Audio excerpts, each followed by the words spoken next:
Good morning, ladies and gentlemen. I'm saying good morning because we are pre-recording today. And today we are going to be joined by, I'm going to affectionately call him my resident truck sales guru. I'm going to tab him with the guru tab. You know? But Mr. Ray Veeneman, good friend of the show, will be joining us today. And if you, ladies and gentlemen, would do us a huge favor, would you please like, share, and subscribe to the show and to the channel. And if you find anything that we talk about today useful or helpful at all, please tell a friend about the show, share, and do all that good stuff. It helps us get to a bigger and better algorithm in the whole YouTube, Instagram type deal. So if you do that for us, we greatly appreciate it. And without much further ado, I'm going to welcome my co-host, Mr. Chuck Snow, into the show. Good morning, Chuck. How are you? We're doing great, Rico. How are you, buddy? Doing well. As always, you know, when we start out these things, I don't know why, but my audio always seems to be a little bit muffled, and then it kind of straightens itself out as we get going. Yeah, I know. As soon as we get going, maybe on the next show, I'll do the introduction, see if it's muffled as well. I'm excited for today's show. We've got our friend Ray Veeneman, who's the Vice President of Remarketing for Rush Canada, Rush Truck Sales Canada. And Ray is an old timer in the truck sales industry. He's been around it for years, new trucks, used trucks. Now he's concentrating on used trucks, but he certainly knows all about new trucks. Lots of stuff going on. And with no further ado, let's bring Ray on so that we can find out what's going on with used trucks. Good morning, Ray. How are you? Welcome. Hey, good morning, folks. I'm well. How's everybody there today? Well, we're doing well. We're doing well, buddy. Surviving the cold up in Canada, just like you. The timing couldn't be better for you for us to have you on, Ray, because you know, Brave New World, all of the announcement of new tariffs coming in from Canada and the United States and all this type of good stuff or bad stuff, you know, don't know what kind of stuff it's going to be, but it's some stuff. I'll just say. So with that being said, you know, like I say, couldn't be a better time to have you on. I'm not sure if you had a chance to kind of really look everything over, but what does all this new stuff, this Brave New World, mean when it comes to buying trucks? If you're a person in the United States or a person in Canada that's buying trucks from either country, what does this mean? Yeah, I think we could say it looks like it could be a bit frightening, but hopefully cooler, calmer heads prevail. I read an article this morning from, I think, the president of Mexico, who you know, really outlined things very calmly and passionately, and how it would be beneficial for everybody to talk this out. I think ideally, I think border threats are the biggest problem, and I think that the tariffs are a way of getting everybody straighten that up. So hopefully that will rectify itself with, you know, Mr. Trump and our powers that be and the Mexican powers that be clean it up. But really, Rico, I don't know what's going to happen, because I remember when Mr. Trump was elected years ago, it did become a little bit more difficult for us to export trucks to the U.S. or the U.S. people to import trucks. It became a little bit more work and a little bit more costly. We were still able to do it.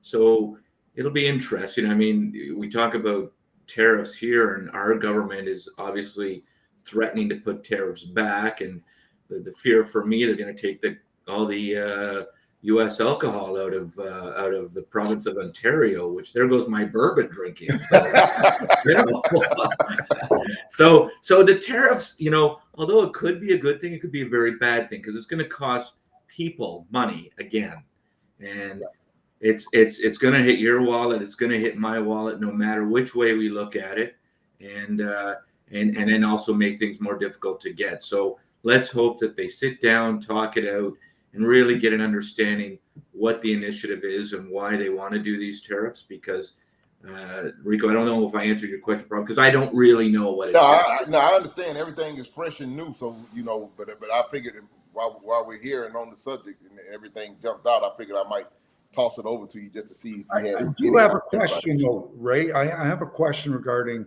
and I don't know whether you can answer this or not.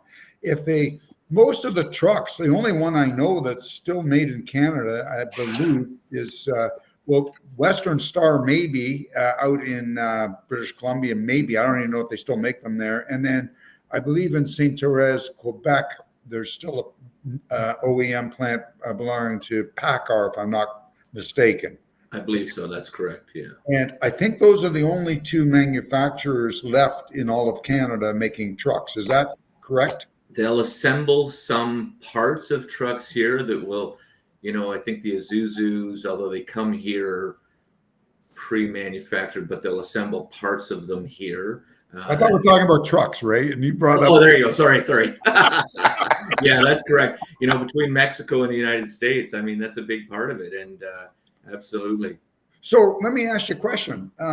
If a truck is made in America and it's being exported from, it was bought in America, or it was built in America, it was exported up to Canada, it was used in Canada for 3 or 5 or 10 years, and now somebody has bought it in the United States, but it's originally an American truck. Does the duty still apply? Do you think? So say that. So I'm sorry, if it was manufactured for Canada in the United States. That's correct. And it was coming straight to Canada, will the duty apply? Right. So if it goes back to the United States for its second life, let's say at 5 or 10 years old, somebody wants to buy it down in Arkansas. So it's an American-built truck. Will there still be a duty? There could very well be. He could impose that. He could impose a tax of some sort on that. I think when it was, and Chuck, I got it. I think when he was in last time, I believe, and now don't quote me on this because we have people that do this. I use outside sources like Transrite and the likes and DriveStar and those guys to do this stuff. But I believe, straight trucks, for example, box trucks. Right. They put a 25% tariff or duty on those trucks going back into the U.S. So if I had some in our lease and rental fleet, we have one of the largest ideal. Well, we do have in Canada the largest ideal lease and rental fleet in Canada. So I take about 30% of those trucks every year and sell them. A good majority, I'd say 40% of those trucks are mid-duty trucks with boxes on them, either it be a reefer or a van body. And we would have to pay a 25% duty if we were going to export that to the U.S. If we had a buyer in the U.S. that wanted it, then we would pay a 25, or they would pay. Somebody would pay. 25. Yeah, it had to be paid regardless of somebody. Now, at that time, it was just on box trucks. It wasn't on anything else. Correct. Oh, okay. There might have been a 3%. There might have been a 3% on highway tractors, but I'd have to go back and look at my notes on that. Okay. So I just wanted our listeners to understand. So in the used truck game, up until this point, what have you been seeing? Have you seen an uptick in business? Have you downtick? What have you been seeing up until this point? Because now we're in February. We've got tariffs. They will have repercussions all over. It will be a different landscape. So we're not going to ask you to, we may ask you to look into, your crystal ball and what do you see? But right now, looking in the rearview mirror, what have you seen? Yeah, so it's been really spotty because we also have the emissions coming up in another year and a bit. Right. So, people have been, and of course, we're not sure what Mr. Trump's going to do about that either, right? I mean, that's going to probably, from what he talked about, that might go away or certainly be less stringent than what they're talking about imposing. So, but I think, Chuck, like from really the start of the election till now, we've seen really spotty and inconsistent business. I think that's partially because of the US dollar and the Canadian dollar. I think it's partially because of our mortgage rates here, or our loan rates, our bank rate. But to put things into perspective, last January, I closed my year with a very small percentage of used trucks being sold. that probably this year, I believe, quadrupled the numbers. I don't, but again, the pricing difference is also part of that. Availability is part of that. But it's been a really funny year for us. And, I'll use one of the auction companies, for example. We put, in October, I think it was, we put some trucks in. Day cabs just brought great price. I say great. It was what I thought they would bring. Right. 30 days later, the same sale, I couldn't give them away. There's no real consistency. Highway market seems a little flat right now. Lots of repos, and we're seeing lots of. That was my next question. So yeah. Okay. And I could say almost every day now I'm getting a call from the people, Chuck, probably you and I know in common, and Rico, you'd know probably some of them as well, saying, "Hey Ray, guess what? So and so's going under. So and so filed for protection." So so I'm getting a lot of that, and seeing trucks being parked, lots of trucks being parked. So it's kind of sign of the times, right? And I think the reality is the people that were kind of skimming the system are finally being weeded out. And we've been in it long enough to see this happens all the time. And it's always a race to the bottom, right? To get the contracts, but it's not sustainable. And so I'm sorry, Chuck. I'm sorry, Ray. Go ahead. No, go ahead, Rico.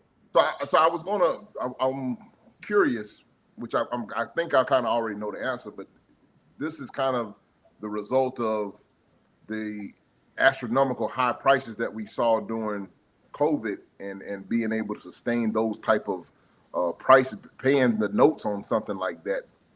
That's kind of coming. That's kind of the result of why we are seeing a lot of these repos that you're talking of, or yeah, I think that's a big part of it. It's a combination thereof. I think so. It's interesting.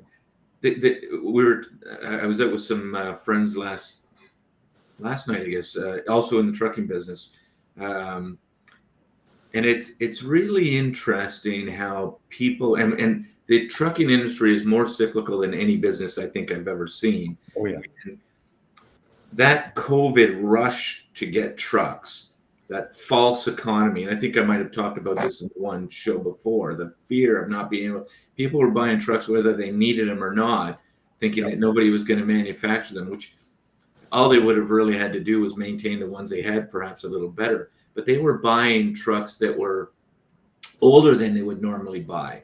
They were buying trucks that were much, much higher mileage than they would normally buy. They would have normally disposed of the trucks by that point. Instead, they paid twice the money and just to have the trucks. And of course, some of them just sat in case they might need them. Right. And of course, today's trucks, when they sit, they incur more maintenance bills by just sitting than actually utilizing them. It's funny, a truck cannot sit. Having said that, yeah, I think, Rico, a lot of trucks got repossessed and are still in the process of being repossessed. People that realized they didn't have the business for those trucks have tried to trade them in at dealers like ours. And, right. They over leverage.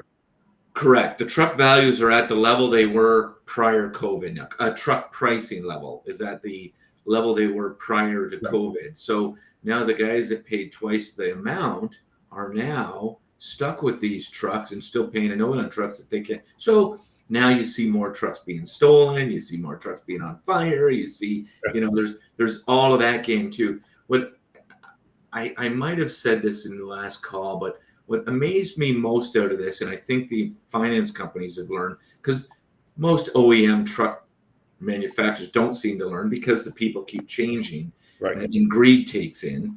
But the finance companies, what they did through this, which really amazed me, was they didn't really do a great job of checking credit. No, they didn't. Money was cheap. Pardon me? Money was cheap then. Yeah, and what they would do, even though people were paying twice the amount for that 2016 they would have, 6 months earlier. Finance companies went ahead and financed it and did not really require more down, didn't shorten the term of the payments to protect themselves. And this is something I've said for years and years. When we finance a truck, if a finance company calls me today and says, Ray, we've got this repo, would you like to take it? And I say, sure. Can you send me the specs? Can you tell me about it?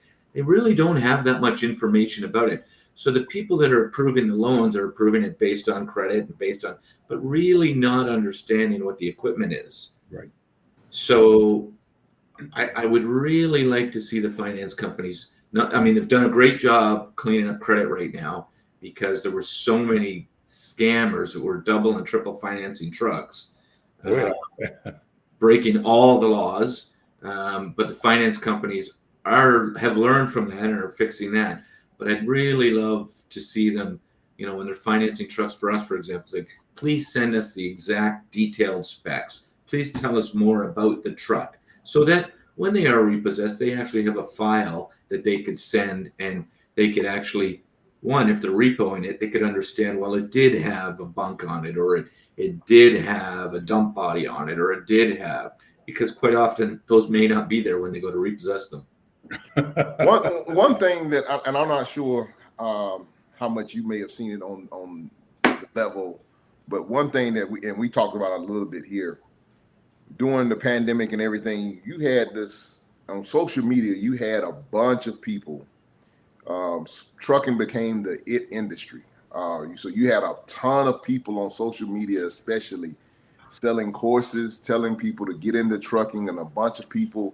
A bunch of people jumped into the trucking industry, which is at fault. I'm going to put the blame on, those social media influencers kind of helped ruin the trucking industry for the standpoint as things are going right now, because you got a bunch of people that don't understand and don't know how to calculate cost per mile, don't know what they should be running for. And of course, like you said, it's a race to the bottom. So everybody, you got some people that are just trying to do whatever they can do to try to make a payment, which means if they got to take a load for pennies on the dollar, then they're willing to do that to try to maintain or whatever. But you got a lot of family members.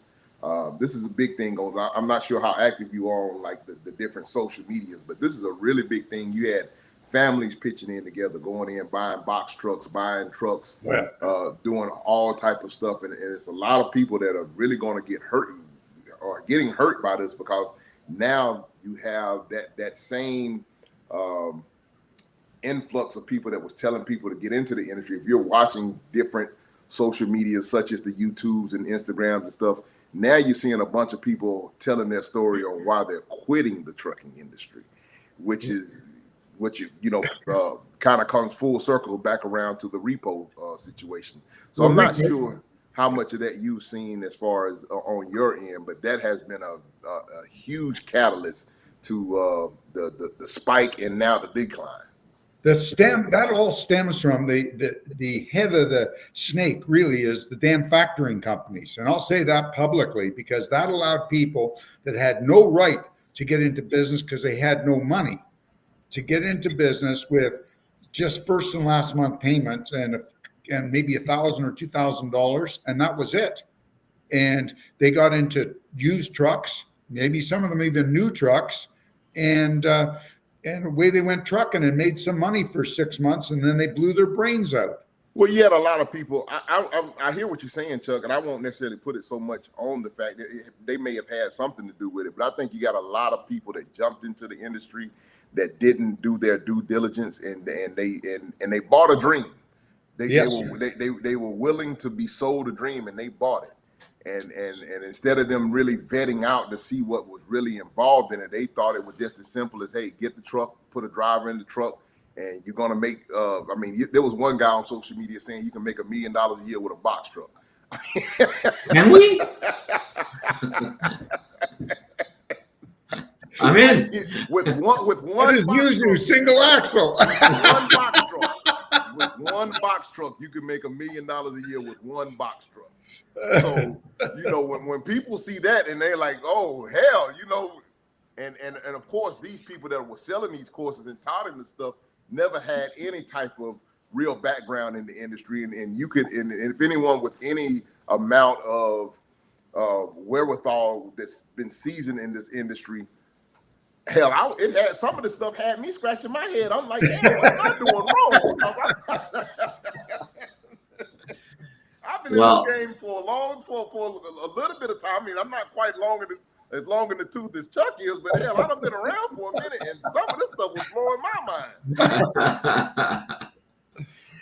Hey, Rico, I've got some property for sale that you might be interested in. Is there room to park box trucks? So yeah. It's funny that you say about the social. So, I mean, get rich quick schemes, all of that stuff. There's all of us that, there's a lot of people that like to believe in that, and that's their last hope for success in life, or trying to, get rich quick, as I said. But it's funny that you talked about social media and social influence. There's a little town close to where my father and mother lived. A friend of mine has some businesses there, and I was out with them, I guess 2 weeks ago, and they're fed up because one of the big businesses there hired, I believe, 300 social influencers to promote the town. And any given weekend right now, they've got this promotion going on. The locals can't find a place to park. They can't get in. They're not happy with the town at all anymore. And some people are actually talking about leaving now because of it. And it's all to drive the focus on really that one individual's business, right? It's that he with the most money can control it, and that's what they're doing. So trucking's no different. I mean, you have to look at where the social media, social influencers are coming from, but somewhere, somebody's paying those influencers, or they're a benefactor in some shape or form. But immigration has not helped trucking to a certain that degree. As well. As far as not playing by the rules. I mean, we talk about Drivers Inc., and I don't know if you have that there, Rico. It's a big issue here in Canada. There's very reputable long-term Canadian companies that have been in business, and Chuck, yours was one of them, in business and is in business forever, doing everything right and doing everything by the rules. And I sat on a call months ago now, and there was an actual driving school company on this Drivers Inc. call, and they had expressed, and I don't know if you talk about social media, I don't know if you've seen the driver exams now, and the people are actually going into an expose on legit driving schools or not. But this driving school that was on the call said, because one of the trucking associations says, well, we got to get them to change the rules. We got to do this. And this person said, let's just get them enforce the existing rules. Let's not put more, enforce the existing rules. And this person outlined some of the facts. And I thought, wow, that makes a lot of sense. It's really strange that you say that, Ray, but just anecdotally, last week, we're in a new week now. Last week, I was at his place, back in, getting loaded. I'm pulling out. Older gentleman walks up to me from another country. Do you think you can help me back my truck in? I don't want to tear anything up. And I'm looking at him now. I've had this happen to me before, but I don't want to say it like that. Go ahead. I've had it happen to me before, but usually it's been female drivers. Just to be honest, it's been female drivers have been a little bit of a tougher dock or whatever that'll ask for assistance or whatever. And of course, I don't mind helping anybody, but it was strange to me that where we were at, there was plenty of room. It was not that hard of a back, and I'm like, who would release somebody out here with their equipment that don't even know how to back up? When I came through trucking school years ago, it was an old saying, driving is for show, backing is for dough, because you got to get it to the dock to get it off to get paid. That's perfect. I love that. So it's funny you say that. That thing just popped back in my mind because it was just so recent when you're talking about people passing the driving test. and we have an influx of last year. A Russian gentleman tore the whole side of my truck off. Oh no! Backing into a fairly real easy dock. I mean, but yeah, that's a lot of that is out here. Yeah, yeah. Now, part of it is because we've done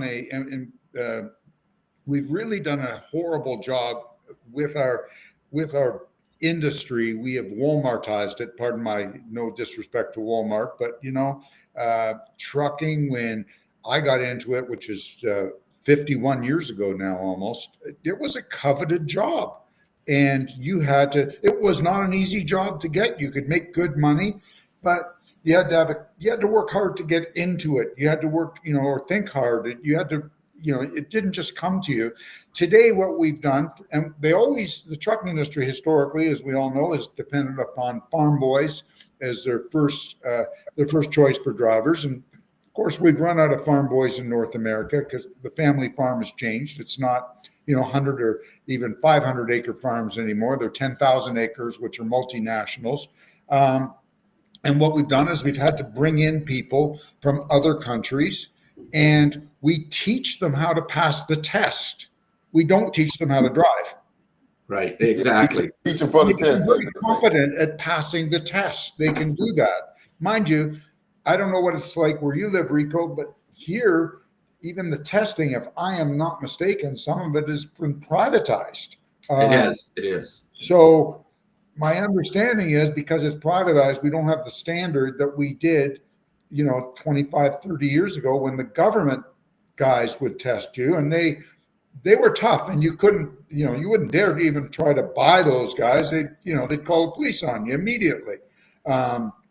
And these guys, we don't know what's going on. And we're seeing, last week we had two young fellas. I think one was 21, one was 23, from two separate companies, both people from somewhere that originated from South Asia, I presume, on Highway 17, which is a treacherous road going through Northern Ontario. They were both killed, and they were both new drivers from two different companies. They got into a crash together.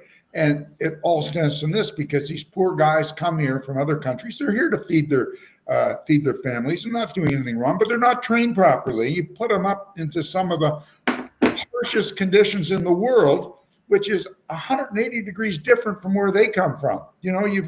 I showed you guys pictures of my own personal 4x4 stuck in my field. This is Canada, man. Canada, United States in the winter. The roads are treacherous, and you put a young person with no experience from a warm climate in that truck, you're setting that person up for disaster, imminent death for himself or somebody else. Yeah, very true. Different type of question, changing gears a little bit, Ray. I know you may not, I know the bigger fleets, you may not see this coming in on, but how much because of, I know smaller owner operators, the guys that buy 1 or 2 trucks, and when it comes to maintaining that equipment, a lot of people have just gotten fed up with having to replace so many NOx sensors, this, that, and the third, and they just went ahead and outright deleted the system, the DPF system and all of that stuff. How big of a factor is that when it comes to somebody that has done that to their truck, and now they're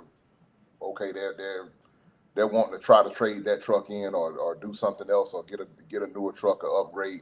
How big of a factor is that when it comes to maybe putting that back into the system as far as a resale or trying to get a trade in off of that?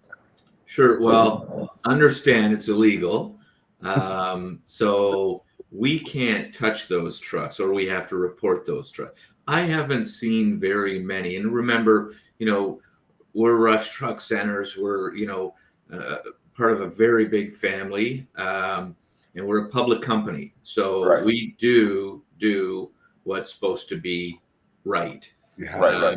And I can't tell you how many courses all our staff take daily to ensure that we do that. I said it twice now, but I think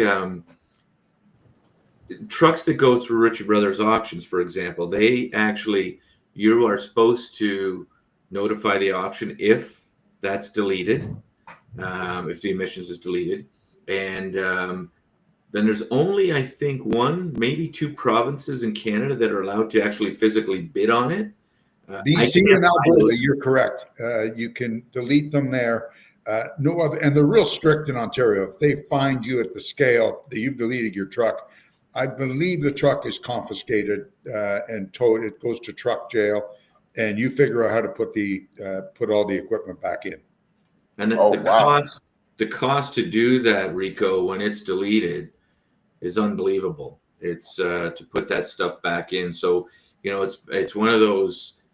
If you're going to buy the truck, and you certainly, I'm not promoting this, but if you're buying the truck and you're going to be the only guy using it, and that's your choice to do that, again, understanding you're breaking the law, but also, and it's not great for the environment, but you want to keep that truck until the very last day, because the value in resale, certainly in our jurisdiction, is negligible. Like there's nothing left.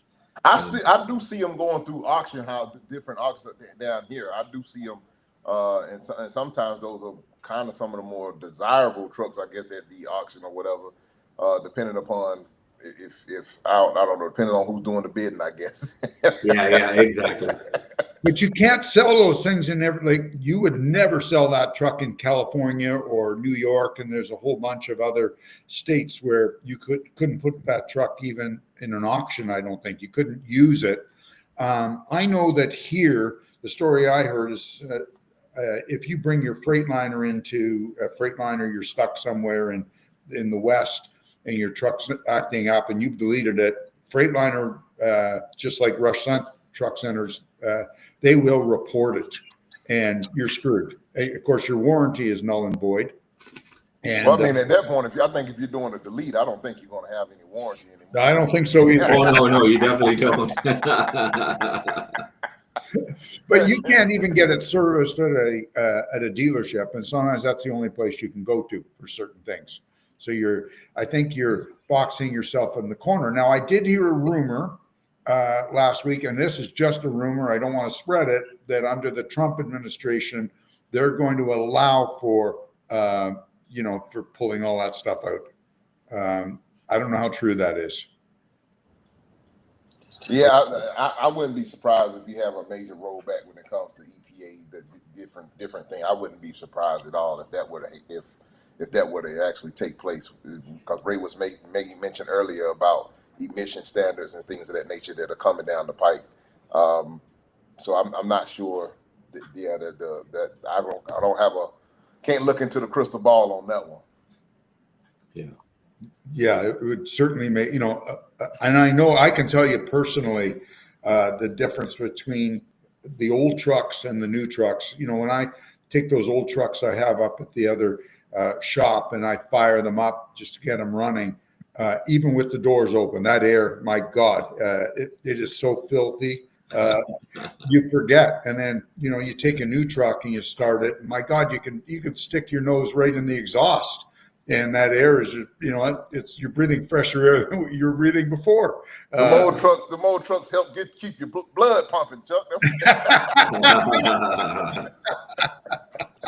There's no blood, man. It's all diesel fuel. You know that. Ray, are you seeing the larger fleets though back to regular trade-in cycles where they're buying new trucks and they're trading in their old stuff? Is that back to what it was at all?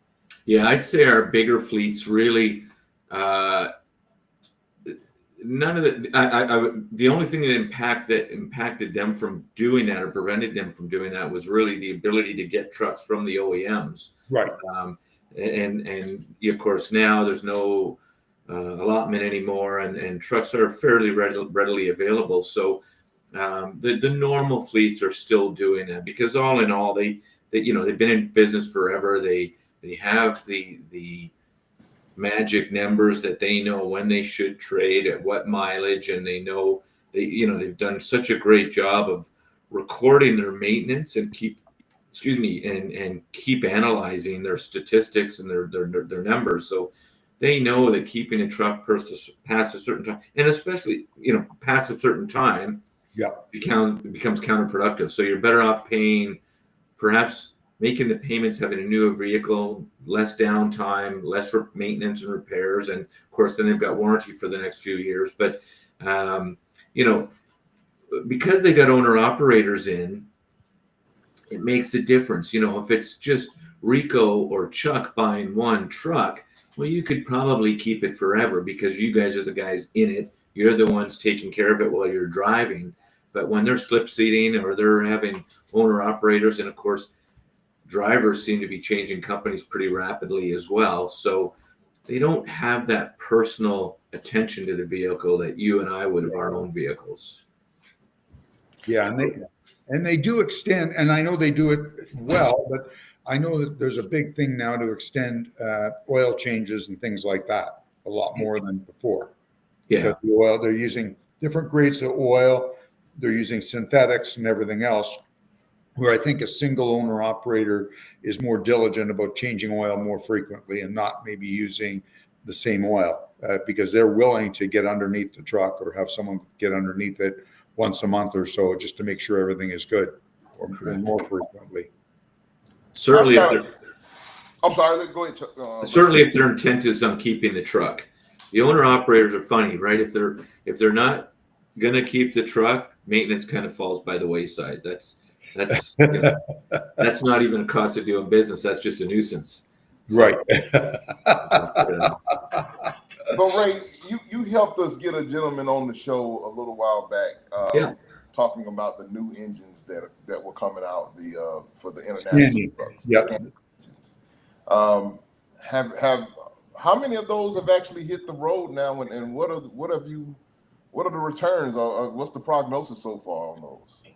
So he'd be a good guy to have on again. He could tell you the stats. I don't pay real close attention to the actual numbers but you know, even when we introduced it, excuse me, there were a bunch of those trucks running around the States and Canada, but you know, a year before, a whole bunch in Europe. But I will say that everyone I've heard from, and we had a management meeting on Friday, and it came up briefly in that conversation. There's actually people switching to that engine because the fuel economy is even getting better than our original reports that we heard. Wow. So that's kind of cool. So, you know, being an international company, and Rico, I don't know if you know, Navistar International has now rebranded. It's no longer Navistar. It's just International now. Right. So, you know, with the problems we had with previous engines, we're hoping that this is going to be a great engine. And so far, it has proven to be so. So, you know, fingers are crossed for sure. Well, you know what? In all fairness, you guys only had one real dog, and you're no different than everybody else at that time, and that was that Max Force. And at the same time, I think everybody was struggling because the new technology was so new. We were just in brand new territory, and Caterpillar went out of the business or using their own name anyways, and truck engines and Cummins and everybody had problems at the same time. Yeah, I think ours was just really big, and of course, how people handle it and how companies handle it are different as well. And I don't disagree with you, Chuck. It's just it hurt a lot of people. Yeah, it did. You know, and people have long memories, and you know, and then you know we came out with the N13 engine. We come out with the A26, and the A26 has actually been a pretty good engine. Yes, I've heard incredible stories on it for the since about, I think I heard about it the first time around 7-8 years ago. And a friend of mine had bought one, and he just couldn't stop raving about the fuel mileage he was getting, which was much better than anybody else's trucks were getting at the time. Yeah, and the quietness of the engine as well. People were boasting about that. And now with this S13 engine, we're hearing the same things. Much better fuel economy, quiet engine, and the pull is really good to match with that transmission, right? So Rico, numbers wise, I can't really tell you. I can tell you there's a lot of fleets at our specific dealership here in Ontario that are ordering them and are buying them and have taken delivery, and they're ordering more. So that's a good sign. Yeah, after speaking to the gentleman from Scania, I think you guys may be positioning yourselves for the number one place just because of the fact nobody has a power plant under the hood that you guys do. You're beating all your competition because from what I'm hearing, nobody's got anything even close to what you have been able to put under the hood. Well, we hope it works. Like we hope, they keep, because our business depends on people buying our trucks. So we're doing everything we can to make it good for everybody, and hopefully we're going to be successful as will our customers. I'm just curious, have they put them in your rental fleet? We do have some in our rental fleet. Absolutely. Keep in mind, Chuck, that our rental fleet, I don't know if suffer is the right word, but when allotment came out and when trucks were very hard to get, new trucks, replacement trucks, our lease and rental fleet suffered the most. So we're just now starting to get new trucks in. We had to satisfy our regular customers, and we actually lost a lot of truck deals because we couldn't supply them with the right equipment or couldn't supply them with equipment. So we're just now starting to see an influx of trucks coming into our lease and rental fleet now. Another question I got to ask, have you heard anything about international? What are they doing with electric? Anything? Yeah, look, we have. It's funny. This was brought up on our sales call on last week, Tuesday, and our management meeting. We have actually a straight truck right now, a van body that you can make $1 million with. When I make it, I can park it on that land you're going to sell Rico, right? Right, exactly. We have an electric straight truck at our dealership in Mississauga right now that's available for sale. It's got, I believe, I think the number they quoted in the meeting was about 3,000 kilometers on it. It's a great looking truck. I did go for a drive in it once. Again, quiet. I mean, it's got great pickup and go, and it's I think the government of Ontario currently is still I don't sell these, so don't misquote. No, I hope I'm get not it. misquoting this or hold me to this, but I think right now there's still a $100,000 assistance from the government on this unit. Wow. Which is pretty neat. So if you're a fleet that's looking for some new innovation and wants to get on the emissions bandwagon, this is probably a truck for you. I mean, it's pretty cool that way. But yeah, I think everybody's got to be into it in some sense, Rico. I mean, all you have to do is look at the Ford plant here in Oakville. They've kind of backed off right now. Well, yeah, it's when it comes to car manufacturers, I think that they have seen that the demand is nowhere near what they were anticipating. A lot of these hybrid or totally electric vehicles are sitting, and it's not really panned out as far as from a consumer when it comes to regular everyday pickup trucks and cars. They're not nowhere near as popular as they assumed or thought that they would be, at least down here in the United States. My question, the question that I want to propose to you, and I'm not holding your foot to the fire on this one, but when it comes to a price difference, what from a regular standard diesel Class 8 vehicle truck versus one of these hybrid or totally electric vehicles, when it comes down to that, I understand that you mentioned that there are some governments are giving kickbacks or doing some support when it comes to those things, but when it comes to a bottom line as far as price versus price, how much big of a difference is there?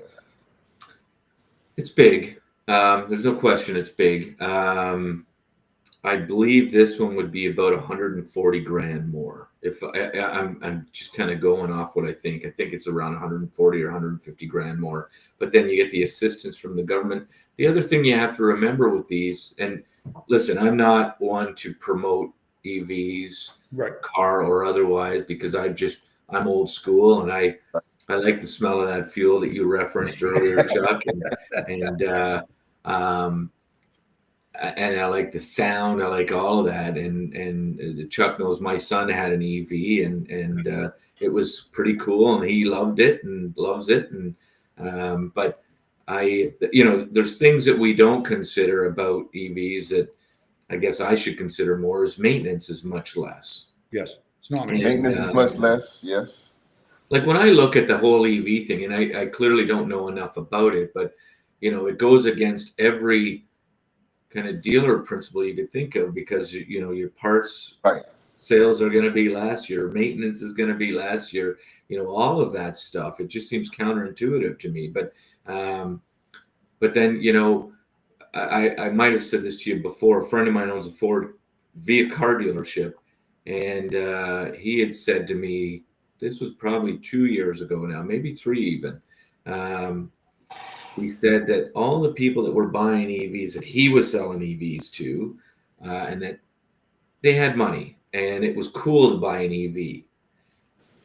Within a year after owning it, that some of them didn't even make a year, wanted him to trade them out of it, because although it was cool to say you had one, they didn't like having to map their strategize their next drive and have You're to limited.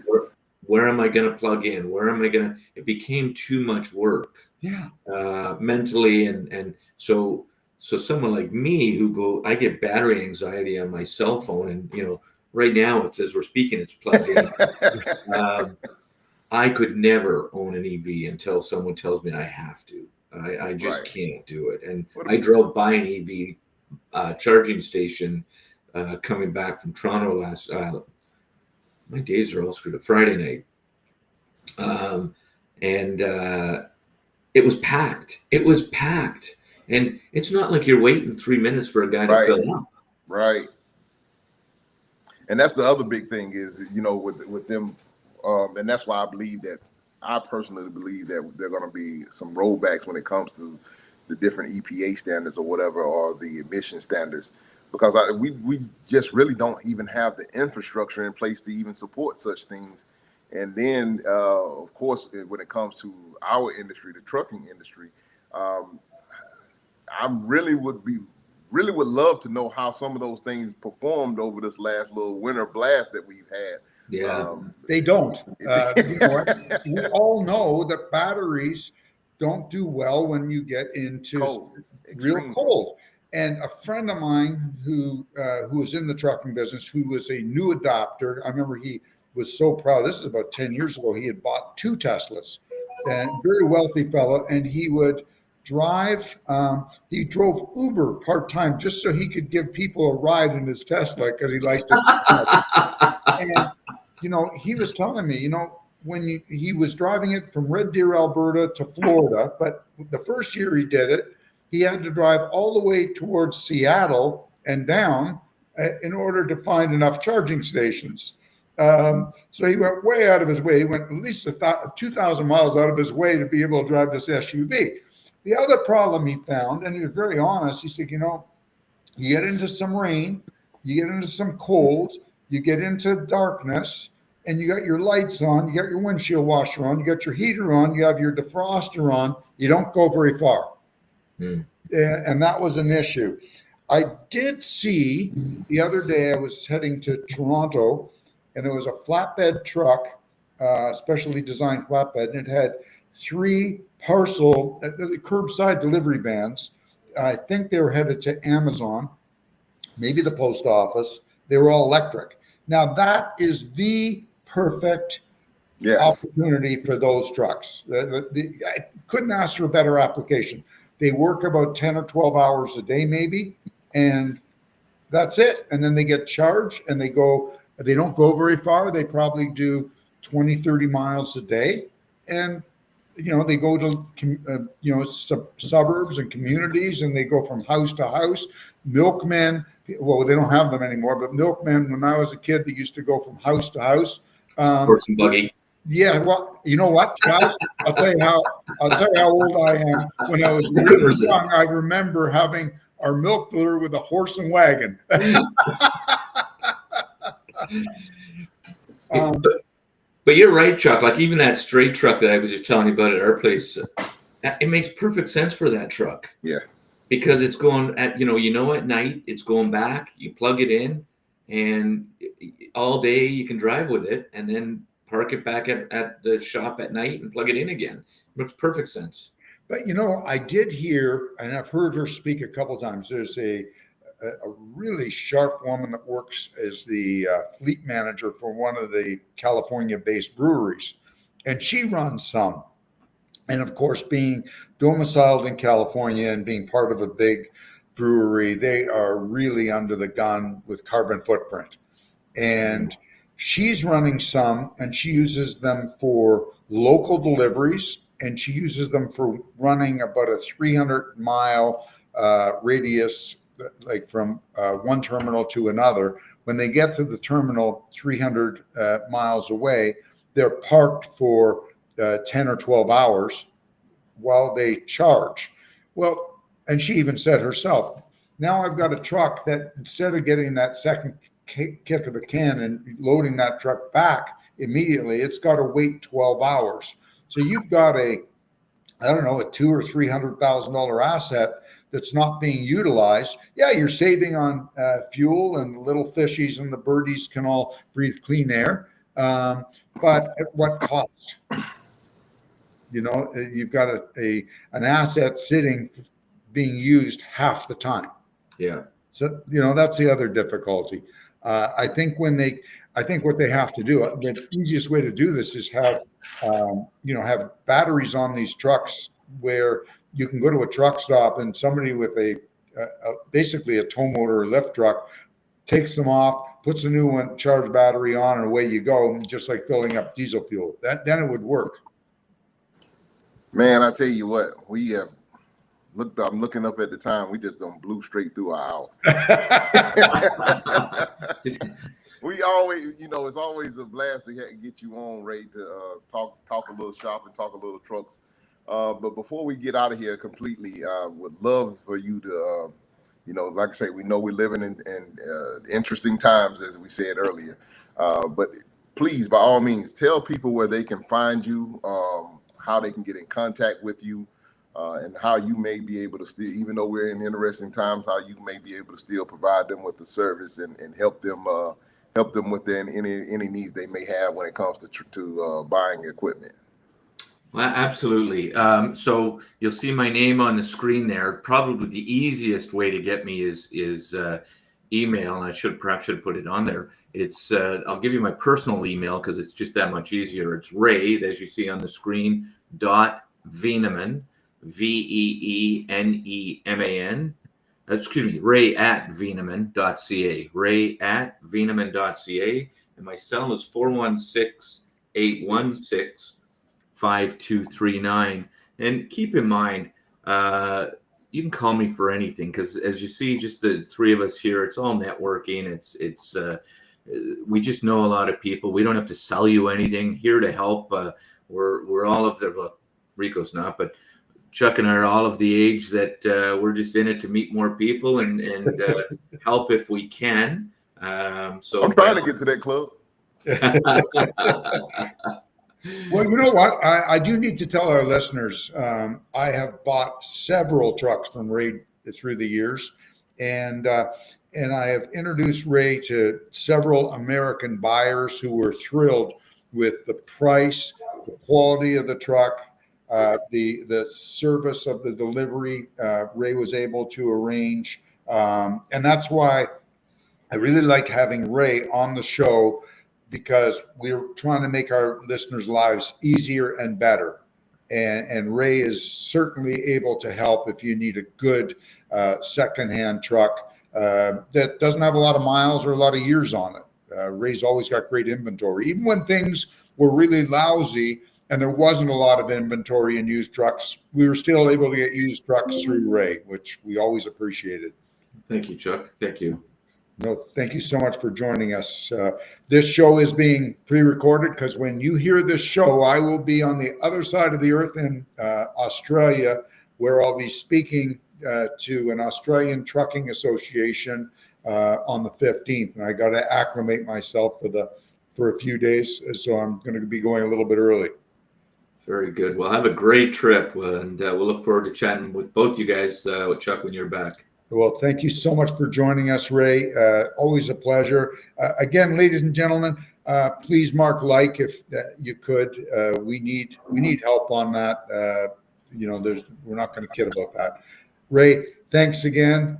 Rico, you want to do the closing remarks? Absolutely. Well, ladies and gentlemen, we appreciate you guys for taking the time to join us. You could have been anywhere else in the world, but you took some time to hang out with us, and we are eternally grateful for you doing so. So if you would tell a friend to tell a friend about the show, like, share, and subscribe. Stay safe out there. Stay healthy. Keep it in between the mustard and the mayonnaise. And God willing, we'll talk to you very soon. God bless you and good night. Catch on the flip-flop. Take care, guys.